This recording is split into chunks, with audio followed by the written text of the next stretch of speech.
Good morning students. Industrial sociology से संबंधित एक और नए ई कंटेंट के साथ मैं आया हूं और आज के इस ई कंटेंट में हम लोग विचार करेंगे कि औद्योगिक समाज विज्ञान का क्या महत्व है और भारत का भी उदाहरण कुछ हम लोग लेंगे कि भारत जैसे विकासशील देश में औद्योगिक समाज विज्ञान कितना महत्व रखता है। तो इसके पहले के ई कंटेंट्स में हमने परिभाषाओं की बात कर ली, प्रकृति की बात कर ली, क्षेत्र की बात कर ली। ये सारी चीज़ें जो हैं इसके महत्ता को थोड़ा थोड़ा आपके सामने रखती हैं।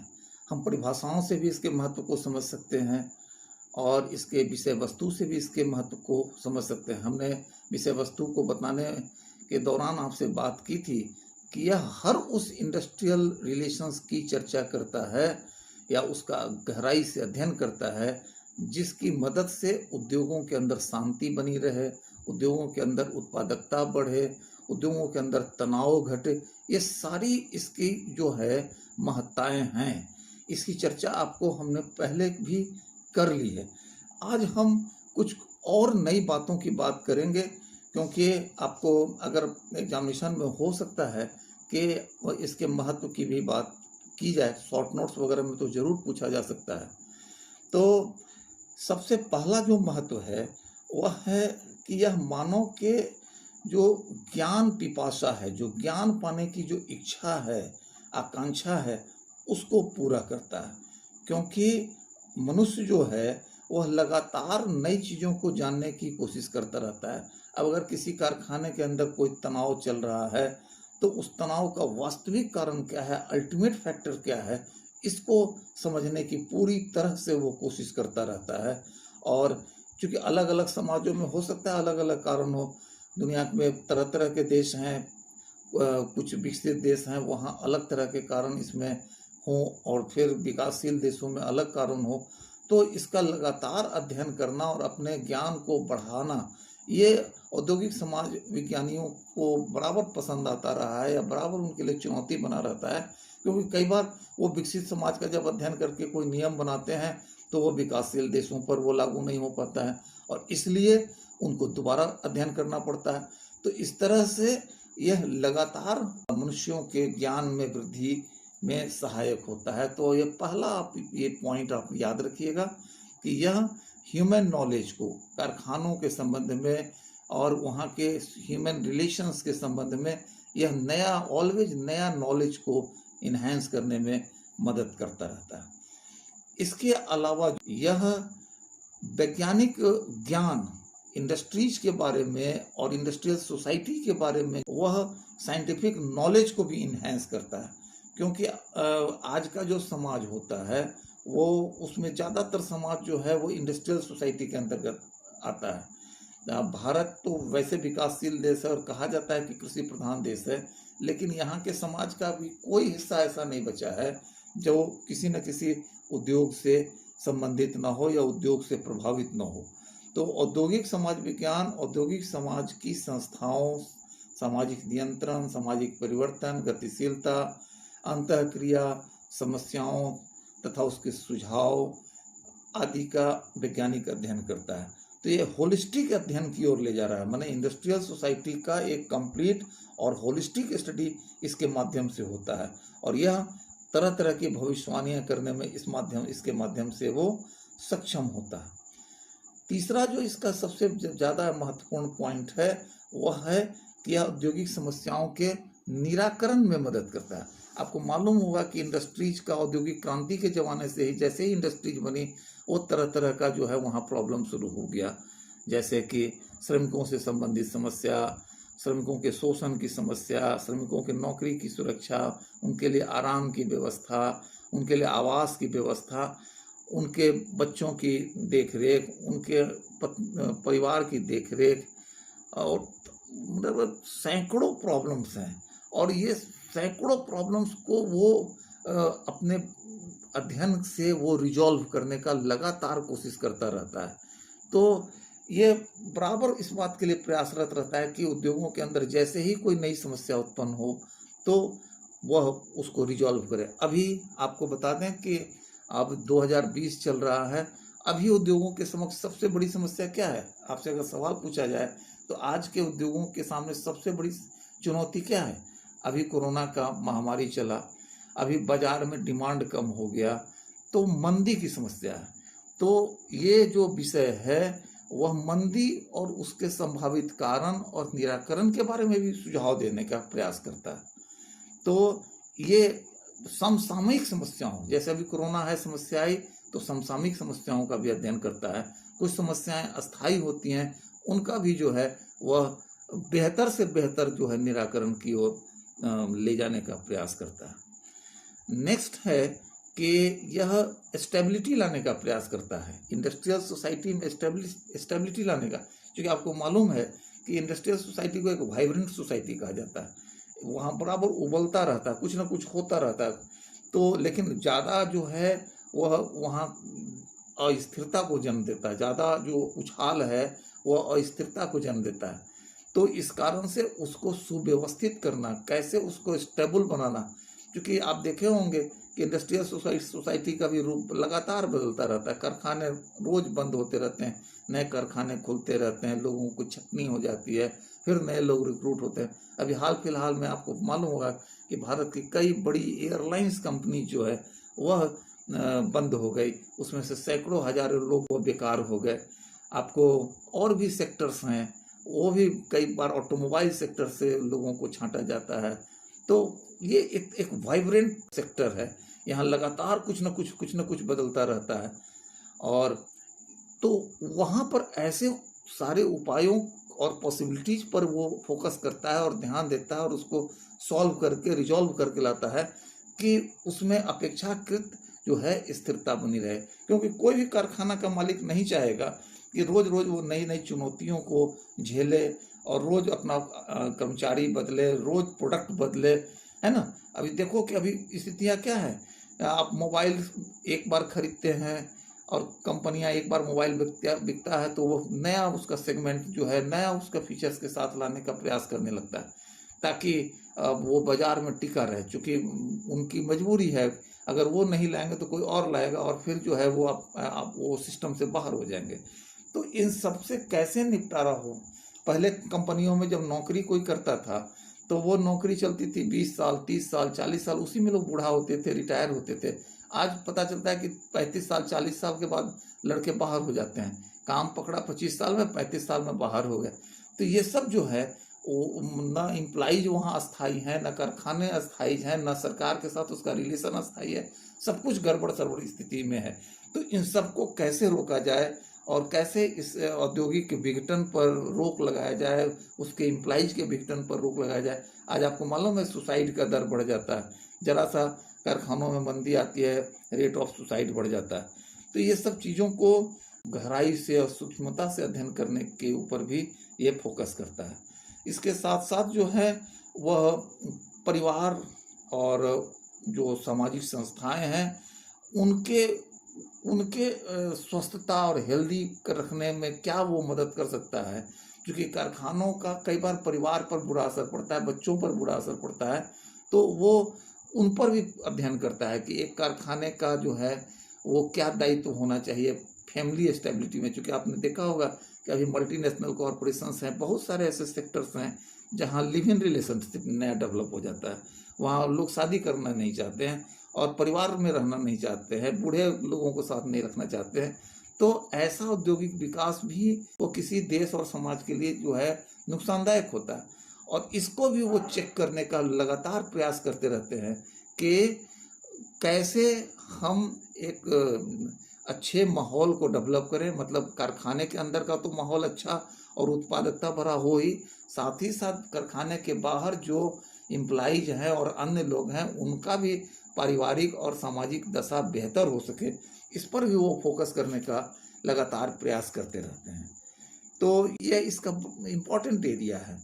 इसके साथ साथ ये इंडस्ट्रियल प्लानिंग में मदद करता है। हमने बताया था कि इंडस्ट्रियल प्लानिंग जो है यही कारण है कि ये इसको कला भी कहा जाता है। जब नेचर बता रहे थे आपको बताया था कि इसका एक बहुत इंपॉर्टेंट सेगमेंट है इंडस्ट्रियल प्लानिंग, और यह लगातार इस तरफ सोचता रहता है कि कैसे जो है वो हम उपभोक्ताओं को बेहतर लाभ दे सकें, कारखाना मालिकों को बेहतर लाभ दे सकें, उसके कर्मचारियों को बेहतर लाभ दे सकें, और ये मिनिमम इन्वेस्टमेंट पर मैक्सिमम आउटपुट ये कैसे संभव है, इस सब तरह का जो प्लानिंग है वो लगातार करता रहता है।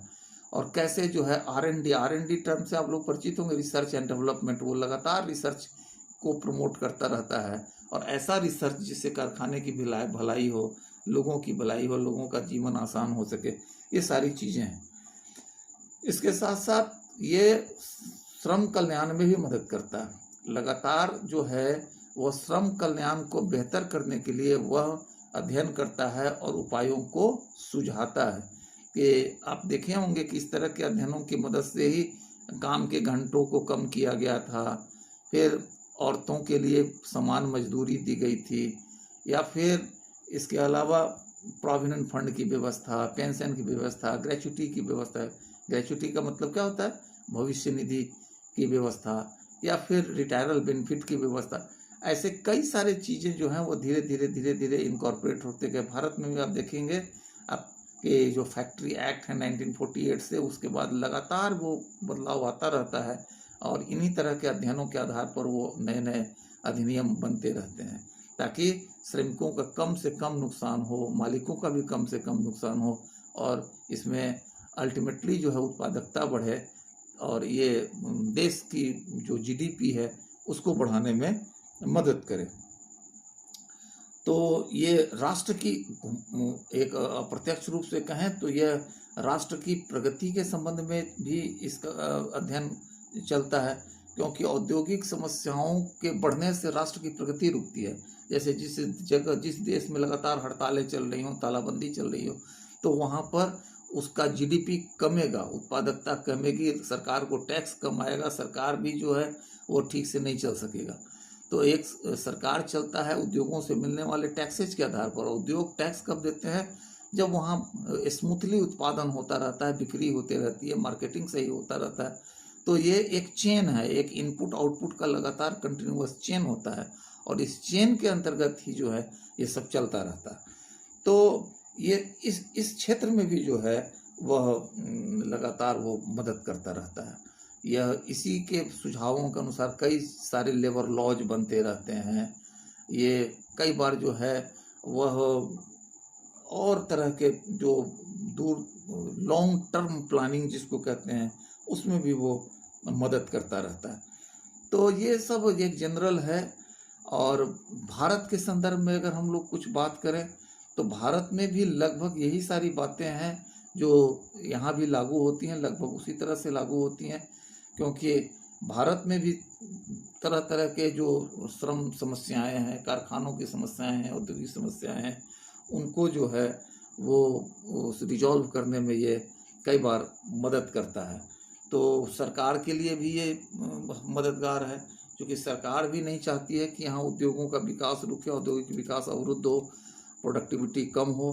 तो यहाँ पर भी यह लगातार प्रयास करता रहता है कि पूरा ग्रोथ जो है बना रहे, और साथ ही साथ जो है वो जो उद्योगपति हैं उनका मार्जिन बना रहे, उनको बाज़ार में टिकना आसान रहे, उनको कैसे सस्ता लोन मिले, बैंकिंग सुविधाएं उनके लिए कैसे हों, और कैसे सरकार जो है वो टैक्सेशन जो है उन पर जो लगातार जिसको कहते हैं टैक्स इंटरवल देना, या जो उद्योग कारखाने लगाने के लिए तरह तरह की सुविधाएं देना, ये कैसे करे, इस पर भी ये विचार करता रहता है। साथ ही साथ नई तकनीकों को कैसे देश में लाया जाए।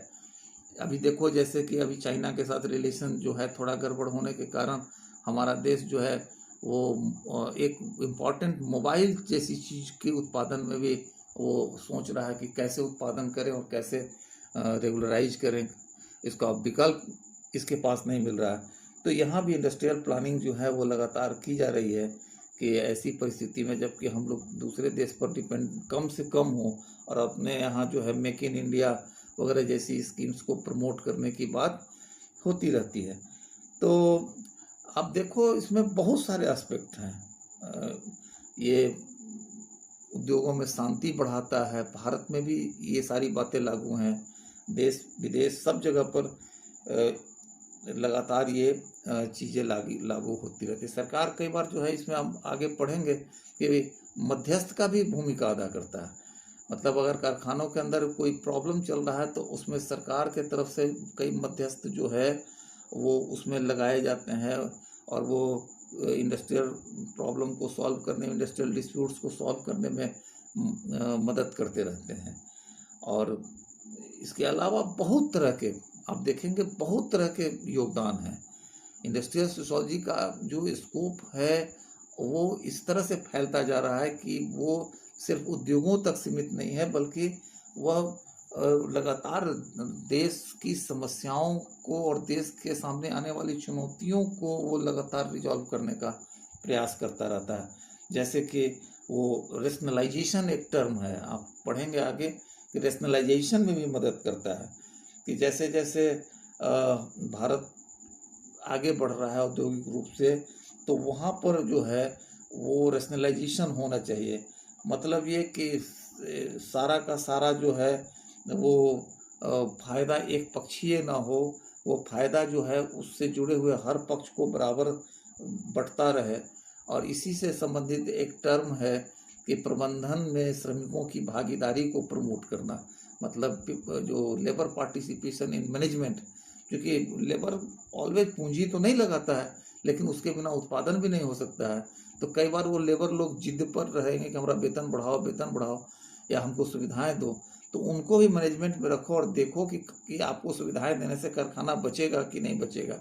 क्योंकि लगातार अगर खर्चा ही सिर्फ बढ़ाया जाए और आमदनी नहीं बढ़ाई जाए तो वो ज़्यादा दिन खर्च नहीं किया जा सकता है। तो ये सारी चीज़ें जो हैं। इसके अलावा ऑटोमेशन को प्रमोट करना, क्योंकि एक बहुत बड़ा हिस्सा ऑटोमेशन के कारण क्या होता है कि मशीनें जब स्वचालित होती है तो उसमें मजदूरों की संख्या कम रखी जाती है। जब मजदूरों की संख्या कम रखी जाएगी तो बचे हुए मजदूरों को अच्छा सैलरी दिया जा सकता है, उनको अधिक सुविधाएं दी जा सकती है। तो इसके तरफ भी जो है उत्पादकता भी बढ़ाई जाती है। ऑटोमेशन का फायदा ये होता है कि प्रोडक्टिविटी बढ़ता है। जब प्रोडक्टिविटी बढ़ेगा तो फिर उससे मार्जिन भी बढ़ेगा, और मार्जिन बढ़ेगा तो उसके मजदूरों को बेहतर सुविधाएं दी जा सकेंगी। तो ऐसी बहुत सारी चीज़ें हैं जो इसके अंतर्गत शामिल हैं, और ये ओवरऑल जो है पूरा का पूरा औद्योगिक एनवायरनमेंट जो है उसको प्रमोट करने में अपनी महत्वपूर्ण भूमिका अदा करता है। और जब ये एक राष्ट्र के अंदर जब इस तरह का, भारत के अंदर जब इस तरह का अध्ययन करता है तो इसका असर पड़ता है दूसरे देशों से, क्योंकि आजकल मल्टीनेशनल कॉरपोरेशंस का ज़माना है। और मल्टीनेशनल कॉरपोरेशंस वही कॉरपोरेशंस है जिनका कोई एक देश के अंदर ही कारोबार नहीं होता, वो दुनिया के अलग अलग देशों के साथ कारोबार करते रहते हैं। तो ये उसमें भी अपने देश, अपने समाज और कारखानों के हित का ध्यान रखते हैं, और इसके माध्यम से जो है वो एक डिप्लोमेटिक रिलेशंस को भी प्रमोट करने में मदद करते हैं। मतलब कि उद्योगों के, देखोगे जब एक देश का जो प्रतिनिधि मंडल दूसरे देश में बातचीत करने के लिए जाता है तो बहुत सारे उद्योगपतियों के का जो है डेलीगेशन भी साथ में जाता है। तो यहाँ के उद्योगपतियों की दूसरे देश के उद्योगपतियों के साथ बातचीत होती है, तो उद्योग जो है वो राजनयिक संबंध जिसको कहते हैं उसको भी जो इस्टेब्लिश करने में काफ़ी हद तक मदद करते हैं। तो इस तरह से हम देख सकते हैं कि इसका काफ़ी महत्व है। इंडस्ट्रियल सोशियोलॉजी भारत के ही स्तर पर नहीं बल्कि दुनिया के स्तर पर उद्योगों से जुड़ी लगभग समस्त समस्याओं और उसके समस्त एस्पेक्ट का अध्ययन करती है और उनको बेहतर से बेहतर बनाने में अपनी भूमिका अदा करती है। तो स्टूडेंट्स, हम समझते हैं कि आपको एट ए ग्लांस ये सारी बातें समझ में आ गई होंगी। आप सुने, नोट्स बना लें, हम लोग फिर इसको डिस्कस करेंगे। तो तब तक के लिए आप हमें इजाज़त दीजिए। Good bye.